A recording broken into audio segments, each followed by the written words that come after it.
Hello, today's lecture is antidepressants and psychostimulants. In the topic on practical class, we will also have other groups of uh, pharmacological active substances like um, analeptics and adaptogens and anti-mania drugs and so on. But in the lecture, we will pay more attention on antidepressants as they are the most complicated from the whole group.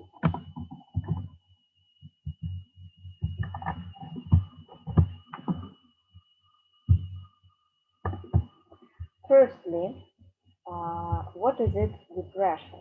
Depression, this is a mental disorder characterized by depressive traits, decrease of mood, loss of ability to experience joy, and impaired thinking. Well, as you remember from previous week, we have studied psychosis in which we had the negative symptoms. Actually, they were almost the same as the depression had. In the depressive condition, patients usually think of suicide, don't feel any positive emotions, and sometimes they don't feel anything actually, not only positive emotions but also negative emotions. They also lose. Okay, you should think about depression if five of the following symptoms in combination you can observe in the patient. Depressed mood most of the day, and the decrease of interest in the environment is observed for 2 weeks or more. So, what five symptoms of this list can be characterized as depression?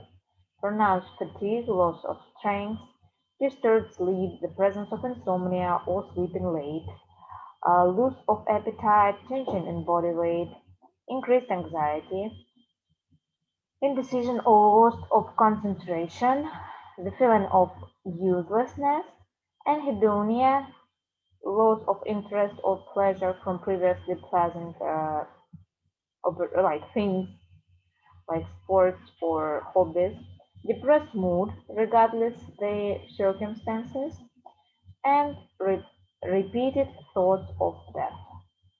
So if more than five symptoms from this list are pronounced, that means that maybe it can be a depression. Of course, the diagnosis depression can be given only by the psychiatric specialists, the doctor.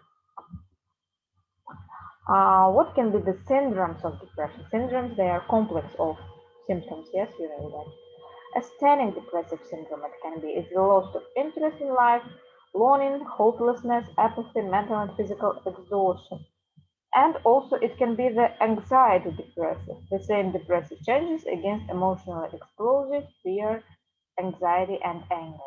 So you can see that in asthenic depressive we have more suppression. In anxiety depressive we have suppression with some more active pronounced symptoms. Basis of depression. Why actually all this happens? Well, the reason like initially can be different, like stress in your life or uh, like the prolonged unpleasant condition and so on. But the main pathological main pathological process which happens in your brain is reduction of monoamines in the hypothalamus and limbic system. Which monoamines? They are serotonin, noradrenaline, and dopamine. These are predominantly stimulating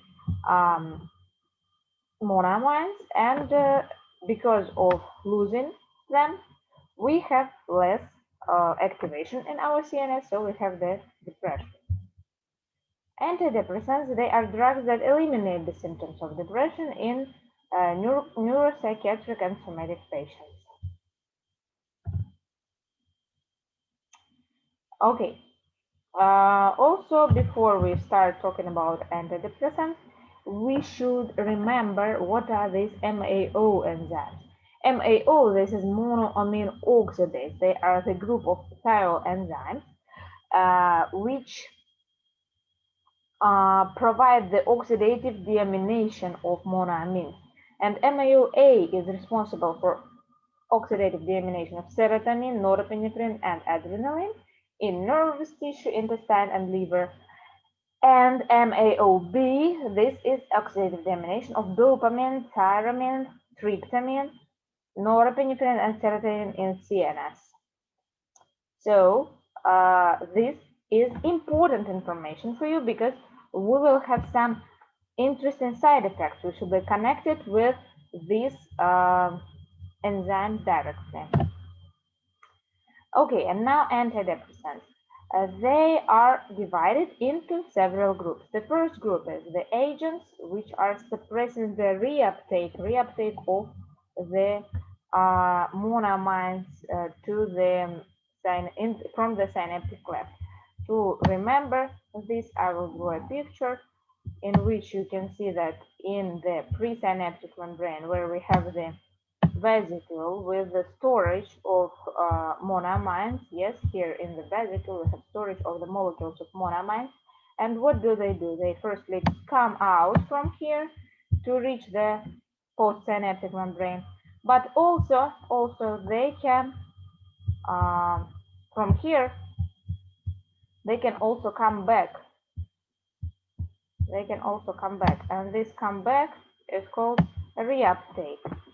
So if we have the agents which suppress the reuptake, we have less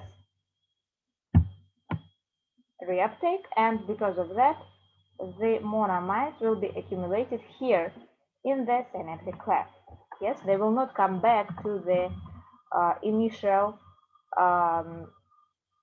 presynaptic membrane, and they will not be restored in the vesicle. Okay, the reuptake inhibitors.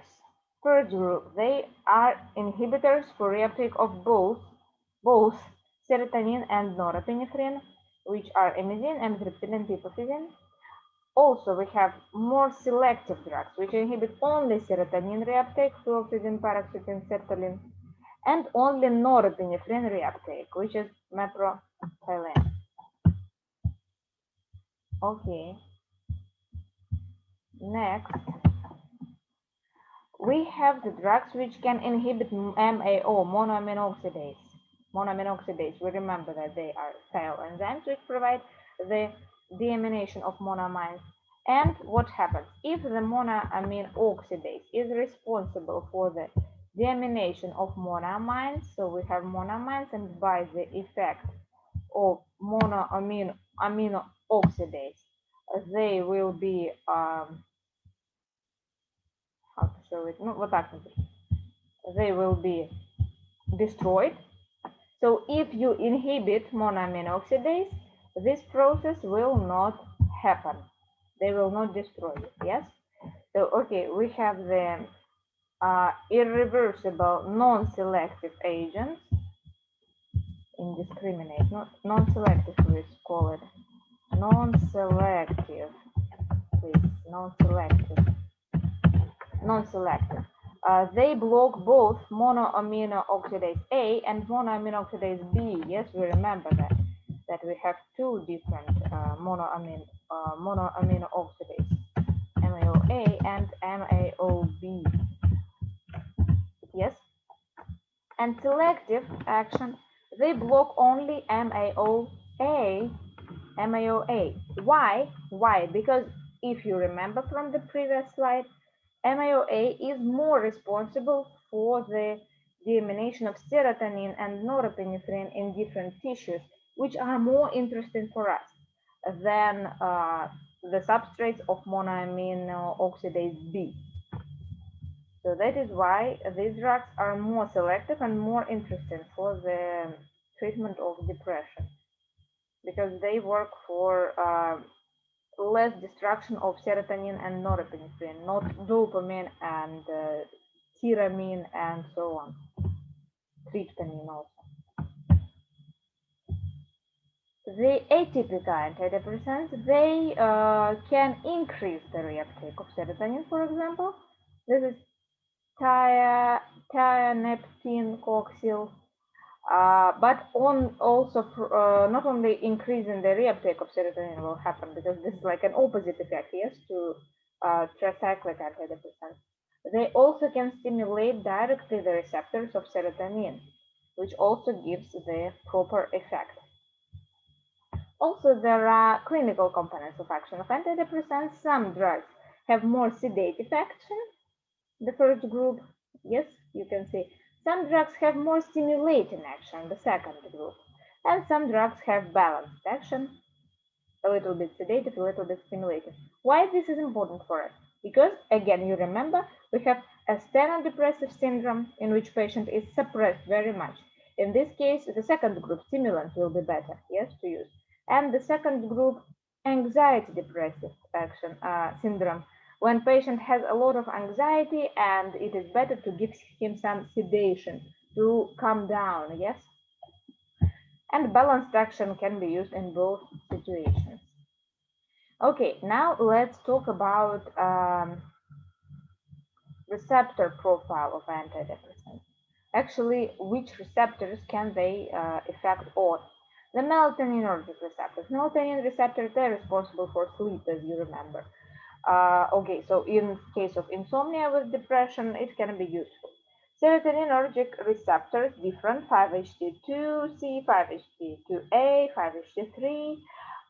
Also, we will inhibit the transporters, and this is transporters. This is about the reuptake, yes, which I showed you. Reuptake of the serotonin from synaptic cleft to presynaptic membrane happens with the help of special transporters. Noradrenergic receptors.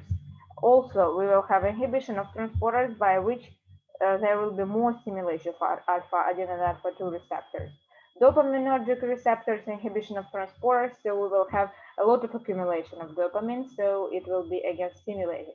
Acetylcholine M1 receptors and histaminergic H1 receptors. So, serotonin receptors, they have really a lot of different functions. Firstly, regulation of sleep.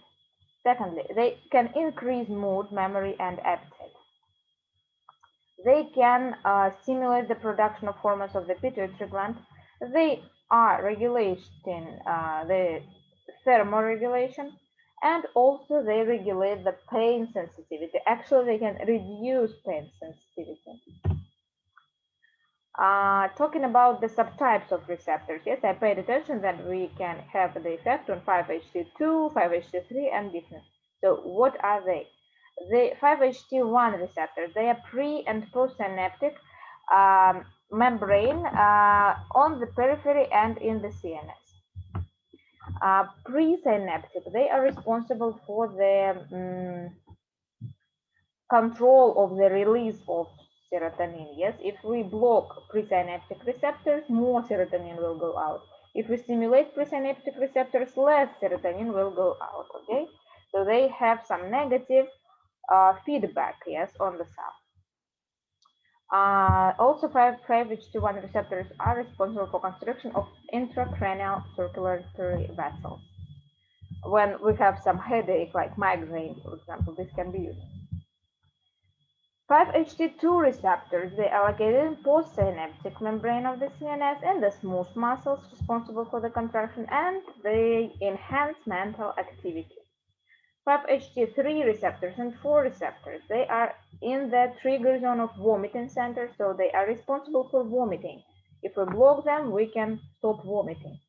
And in GIT, they increase the acetylcholine release, so stimulate the contractions of GIT and secretion of the gastric juice. Nociception, this is the sense of pain.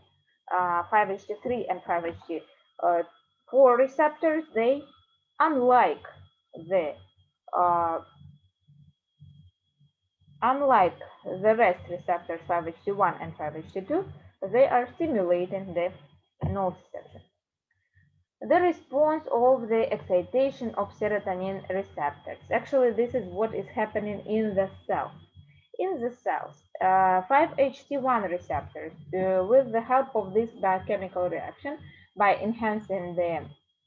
stimulating the GI proteins. GI, they are membrane inhibiting protein. In the membrane, we have G proteins, which can be GI, and it means that this is inhibiting protein. So by the chain of biochemical reactions, you can see with the reduce of calcium, finally it will give hyperpolarization and inhibiting effect on the cell. Talking about the rest receptors, they are opposite. They have depolarization, they have activation of the cells. 5-HT2 and 5-HT3 receptors will be activating receptors. That's only 1 second. So, talking about these receptors and what is happening with them. When we have more release of serotonin, as we just have discussed, so with different types of action, for example, from the presynaptic membrane, the serotonin can go out and stimulate more receptors on postsynaptic membranes. Yes. So depending on what kind of receptors will be here, if it will be 5-HT3 receptors, it will lead to, by this reaction, it will lead to activation of this cell. Yes. And finally, it will give us the effects. It will give us the effects from the previous slide. Here I can open it. No, I can't open it. Why? Yes, I can.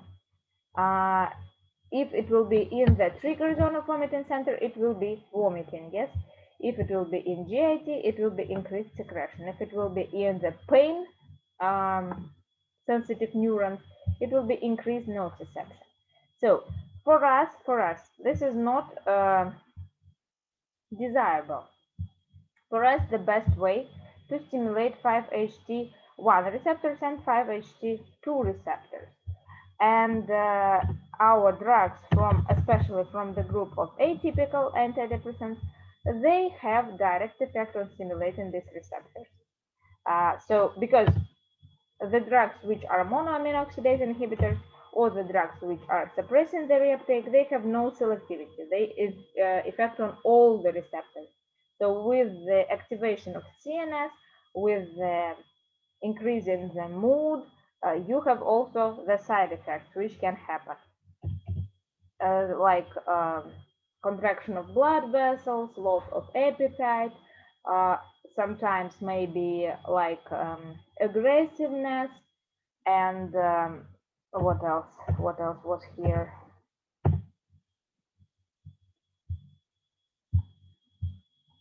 Smooth muscle contraction that leads to blood vessels contraction, will be high blood pressure, yes, and so on. So these drugs, they have good effect, but many side effects. Okay. About the psychostimulants. Well, we have several groups.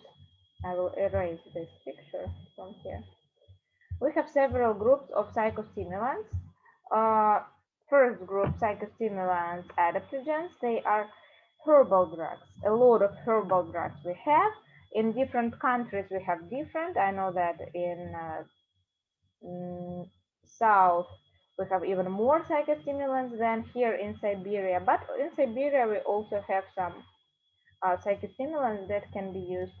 The second group, stimulants, sympathomimetics. They are very, very strong and dangerous. We will discuss them a little bit. And we have psychostimulants, xanthines, which is caffeine, which we all know and love. Okay. Psychostimulants, sympathomimetics. What are they? For example, it is amphetamine. You know, the drug. It is a drug which can be abused. It is a drug which can lead to drug dependence. Yes. From this drug, we have also many different like new generation drugs like ecstasy and so on. So what are the properties of these drugs? The fast onset effect after 30, 50, 60 minutes. Unlike antidepressants, for the effect of antidepressants, it takes time. It takes time like 2 weeks, and only after that there will be enough accumulation of serotonin. But with the psychostimulants and paramedics, we have faster onset. 1 hour is enough to have the effect. Okay, what will be? There will be increased physical performance, endurance in long-term loads. Increase the decay of ATP and creatine phosphate in the central nervous system. That means that our CNS will use a lot of energy and there will be not enough substrates to recover, and it will lead, of course, to the reduction of resistance to hypoxia and hypothermia. So what is going on when we have when we use such drugs like amphetamine or ecstasy? Firstly, the first step is vision, hearing, and mental performance. Like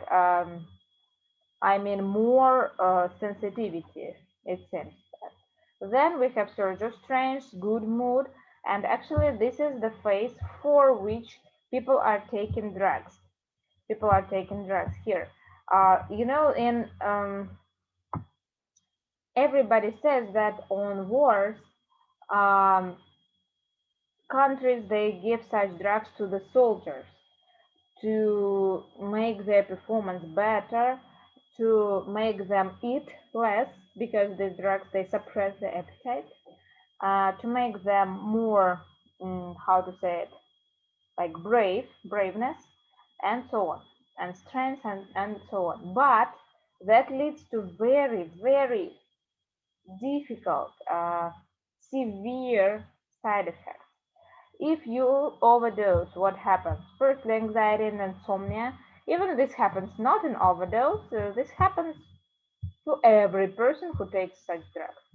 Then, delirium and hallucinations. This is already the overdose, and the most difficult is depression and paralysis. It can lead to coma, actually, finally. Because our cells, they cannot overwork so much. Why this happens? Because of the mechanism, of course. So amphetamine gives you which mechanisms? First, it releases dopamine, norepinephrine, serotonin from nerve endings, the big release of all these three monomers. Also, it inhibits reverse neuronal reuptake. The neuronal reuptake will be inhibited, the release will be increased, and also it will inhibit MAO. So remember, from the antidepressants, we had one of these effects, inhibiting the reuptake or inhibiting MAO. But the amphetamine gives all these effects in the sum, yes? So it gives a very strong effect, which is really dangerous. Okay, about the peripheral action, of course, everybody understands that if it has the increase of that much monomers, it will increase the secretion of adrenaline from the adrenal glands. Adrenergic direct effect, well, it's not direct, okay, indirect effect, and it will have all the effects of adrenergic drugs, like increased glycogenolysis, lipolysis due to beta receptor stimulating, increased blood pressure due to alpha receptor stimulating, increased heart rate due to beta 1 receptor stimulating, and so on. So, like you have a lot of adrenaline secretion. What will be the effect? This is obvious.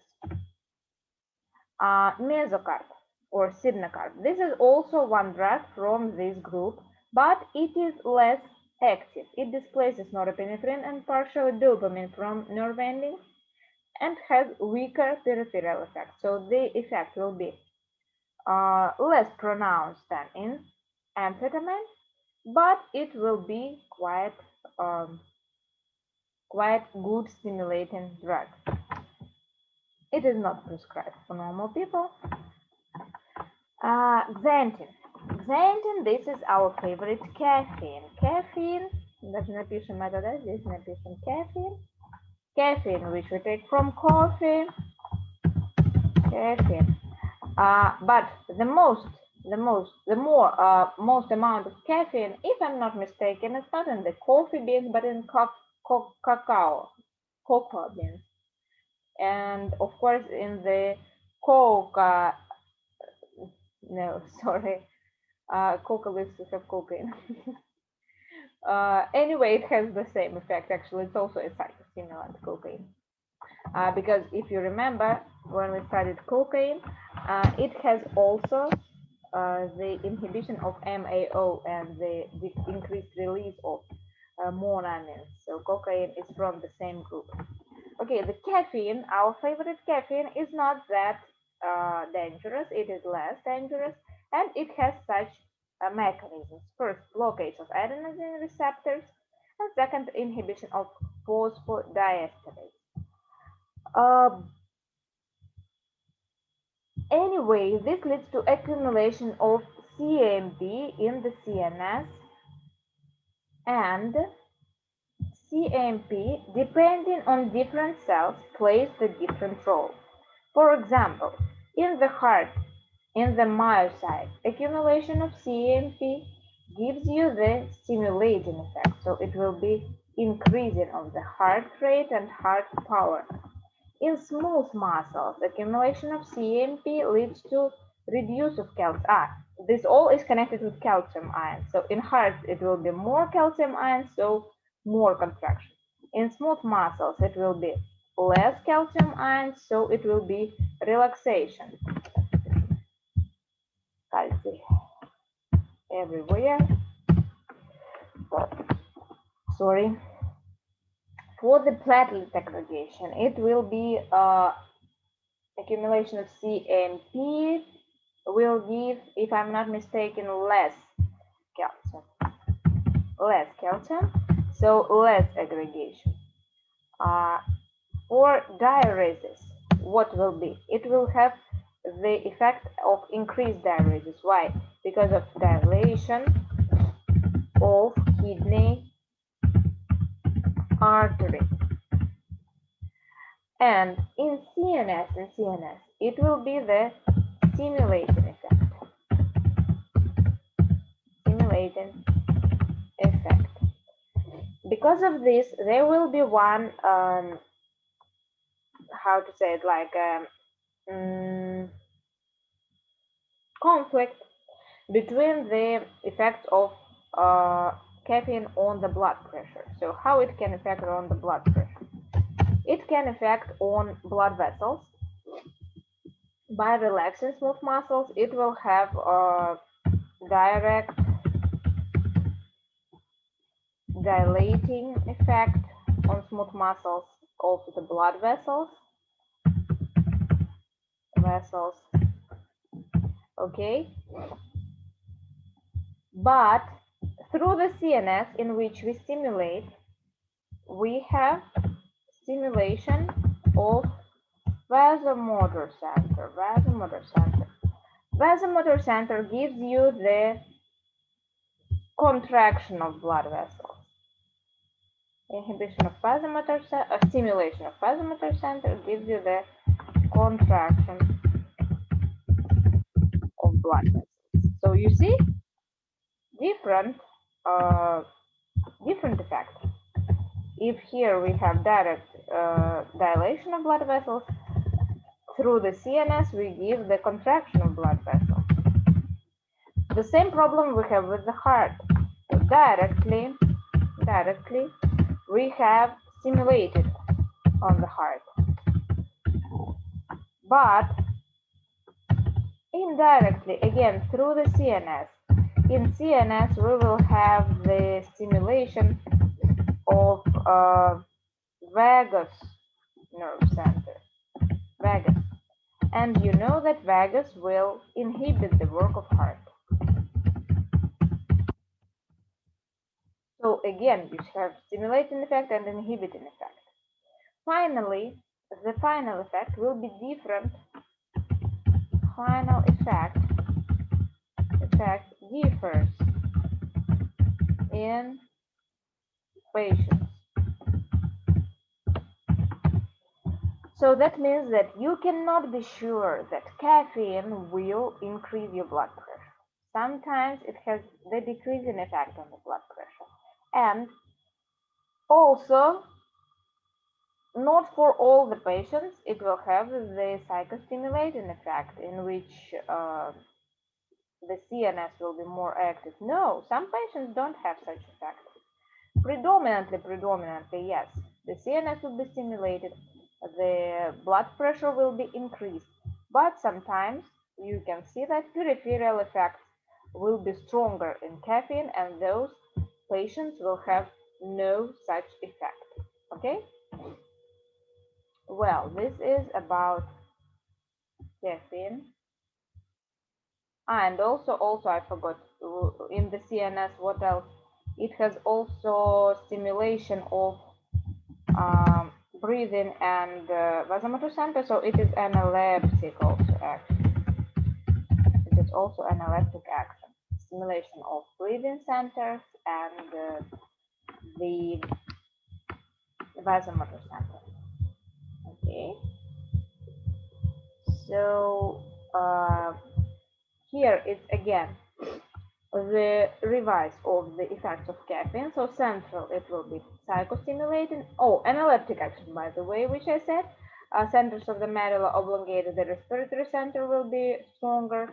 The vasomotor center will work better, and center of nervus vagus.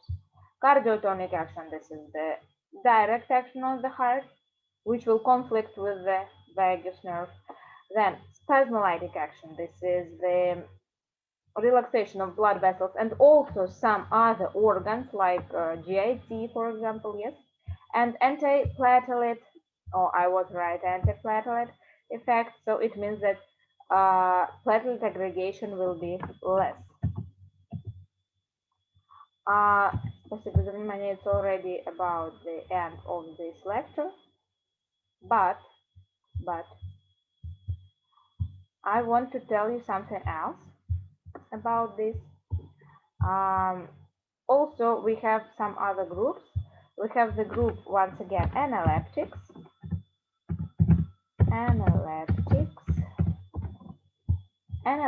which are classified into central and peripheral analeptics. So, central and peripheral, peripheral.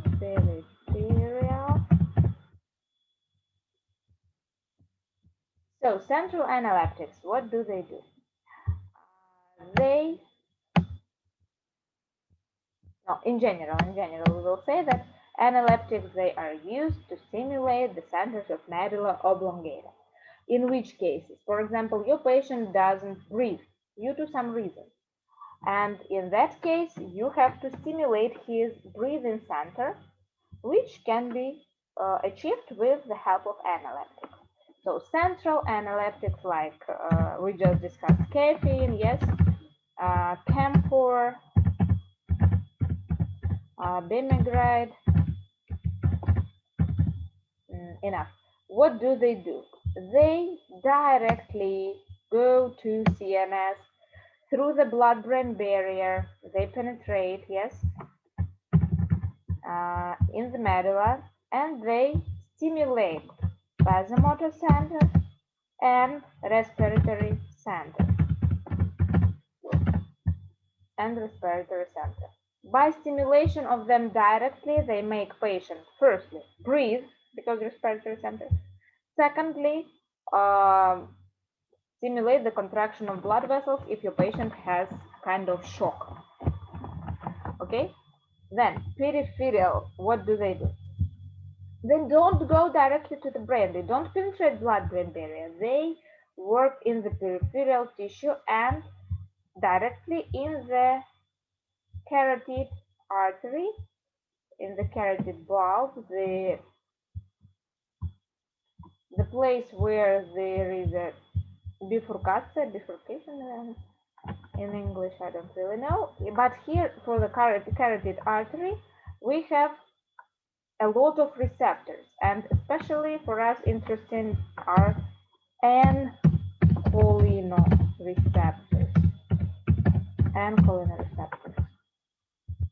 So the drugs of peripheral action, they stimulate ancholinereceptors, and receptors, will send the afferent impulse to the medulla oblongata. Impulse, you see, this is not the drug. The drug is not going to the CNS. The impulse goes with the neurons.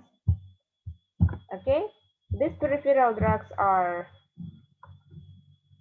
lobeline, cytizine, like that. And also we have mixed action nicotinamide. It is the drug which has both peripheral and central effects. So what is interesting of that?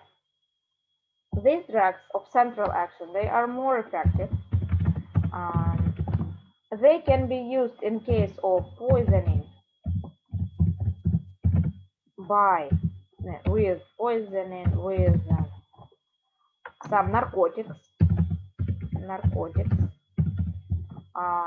sleeping pills, or anesthetics, and so on. Because why? Because these drugs, they will directly go to CNS, to the medulla oblongata, and they will force the cells, the neurons, to excite. In case of peripheral drugs, they cannot force them to excite. It will be the natural impulse from the receptors, which your neurons will not feel if they are poisoned with narcotics. If they are poisoned, that means they are inhibited very much. They are inhibited so much that they don't feel the stimuli. So lobeline and cytizine, they are not useful in case of poisoning with narcotics. Okay. And also about lobeline and cytizine, they are used in case of, for example, some reflex inhibition of breathing. For example, water in the lungs. And also the dose should be very accurate, because in case of overdosing, will be stimulation of ancholinereceptors of skeletal muscles.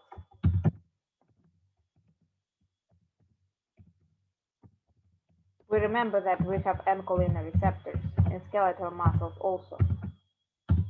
And if you stimulate skeletal muscles, you will have seizures, which will make your patient suffer even more.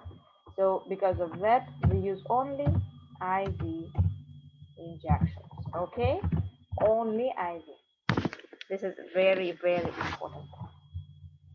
Okay, it was about the analeptics, and also we had the group of adaptogens.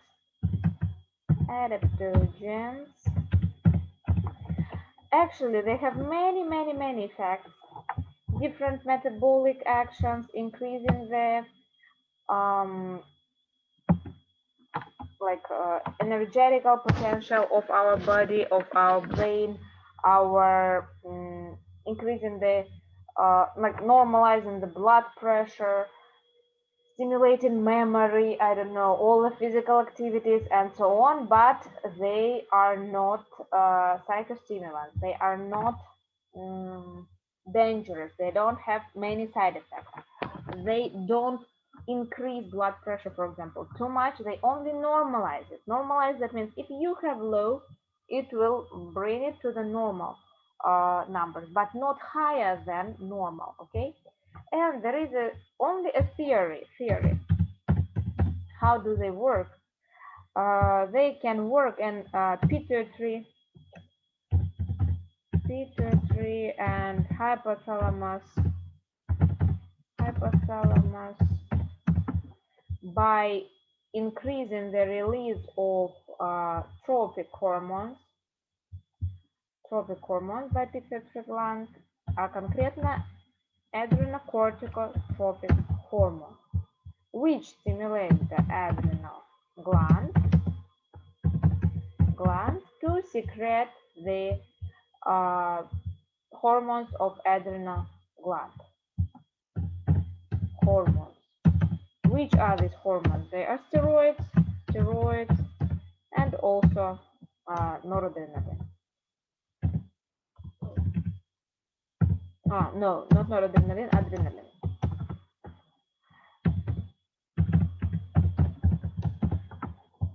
Okay, but this effect will not be that much. It will be just normal, in normal amount, in normal concentration. Yes, it will not be too much excited.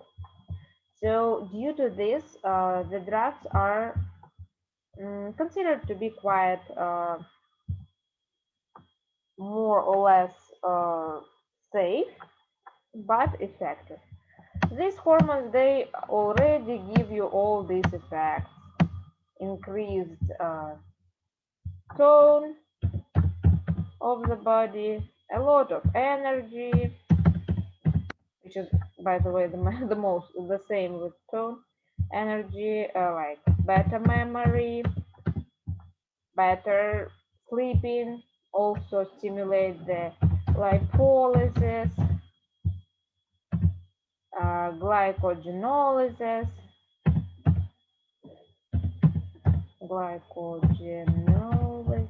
and so on. So many different metabolic effects can happen, and also stimulating the CNS. So all this is about the adaptogens. We have different adaptogens. In Russia, in Siberia, we have rhodiola drug. In, for example, in China, we have the ginseng. I don't really know it in English. I'm giving you the Latin names. Also from China, we have schizandra, for example, yes. Eleuterocoque.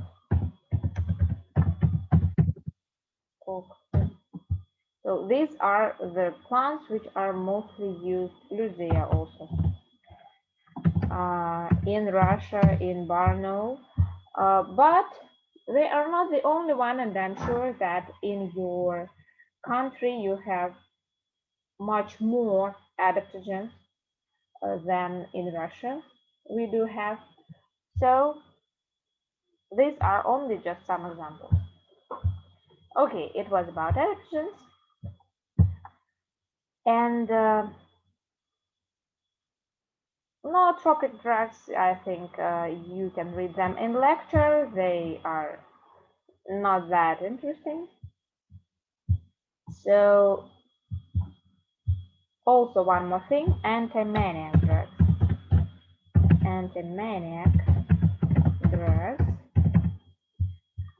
Which are the lithium compounds. Lithium salts. So let's discuss what is it. Firstly, mania. It is the psychiatric condition like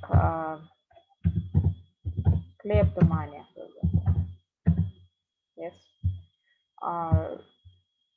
When the patient cannot control themselves and they are super powerful, willing to steal something. A little like pencil, I don't know, pen, maybe something beautiful, earring, I don't know. No, they have that powerful willing that they cannot control it, even if they don't need that thing. Absolutely. They just come home and find out that, oh, I have stolen something already. So this is a problem of mania. This is only one type of mania. Also, people who are serial killers, they are also maniacs. They cannot control. They are willing to kill the patient. I don't people. They don't actually care who are those people. They just want to kill. This is also a mania. So it is the condition in which we have some pathological over excitation, pathological over excitation. This is 100% pathological. So we have the drugs which are lithium compounds, and now we will remember a little bit from normal physiology, your favorite thing, the action potential graph. Okay, let's try to remember what's happening. When we have the rest potential, in the slow sodium channels, we have slow process of depolarization. This is connected with the sodium ions, which go inside the cell, and increase the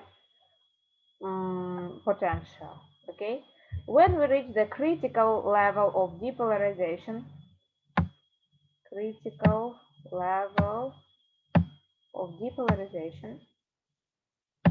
we have the rapid increase of potential, which we call action potential. Yes, it is connected with the influx of sodium and calcium sometimes through the channels, and again they go inside the cell. Yes, again they go inside the cell. Okay, what is the next step? Next step is repolarization. You see that there is a downwards trend in the graph. So during that repolarization, the potassium channels go out from the cell. The potassium channels leave the cell. Okay, and then our membrane potential becomes a little bit lower than in normal conditions, a little bit lower, and then it comes back to the rest potential. And then the second time everything can be. Yes? Okay, what's happened on this stage? When we have hyperpolarization, when we have this lower part, in this time, the sodium, potassium, ATPase work. I hope that you remember what is it. This is the enzyme which throws out sodium from the cell and brings back the potassium to the cell. Because for our cells, this is normal to have potassium inside, and only in this condition, when potassium is inside and sodium is outside, our cell can excite again. Yes. Now let's see. Now we understand what is happening in the cells of people with mania. In manias, we have the cells which are overexcited. Why they are overexcited? Because they have too much permeability. I don't know how to write that in English. So they can be excited too much. They have too much influx of sodium ions in the cell. So if there is a too high permeability of the cell, they are overexcited and they have some effects. It can be mania, or it can be epilepsy. It can be something connected with excitation of the cell. So what do we do in that situation? How does lithium help us? If you remember, what is it? Lithium actually is the metal which is very, very close to the sodium because it is a metal with 1 plus charge, yes? So it makes what? As you remember, like bromides in previous class, it replaces the sodium here. So what will be? Instead of sodium here and here, we will have the lithium ions here and here also. Everywhere here we will have the lithium ions. Okay, so what will change here? The same picture will be lithium comes inside the cell, then it comes quicker inside the cell with calcium together, then potassium goes out from the cell, goes out, and now sodium, potassium, ATPase, it is the enzyme which is very selective. It has no affinity, ладно, not no, but low affinity, low affinity to lithium.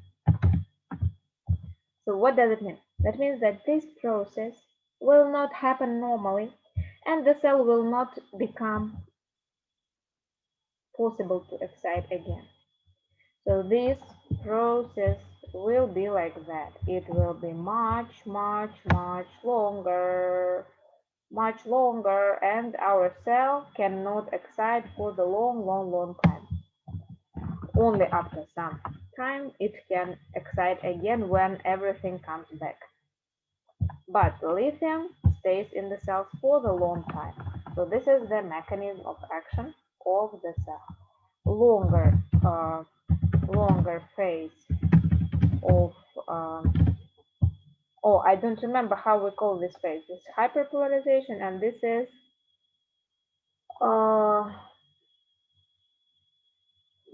sorry, I don't remember how. No, well, let it be normalization of ion balance.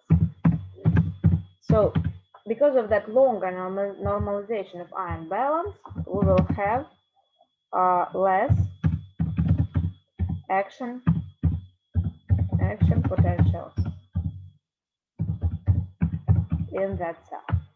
So this is how do anti-maniac drugs work. And one more thing, in this case also the anti-epileptic drugs, which are sodium channel blockers, can be used. Why? Because it will have the same effect actually. So here you replace sodium ions, and with the channel blockers you will just block the channels and sodium will not come inside. The result will be the same. There will be no action potential. So this is it. I hope that everything was clear. Thank you for your attention. See you next week.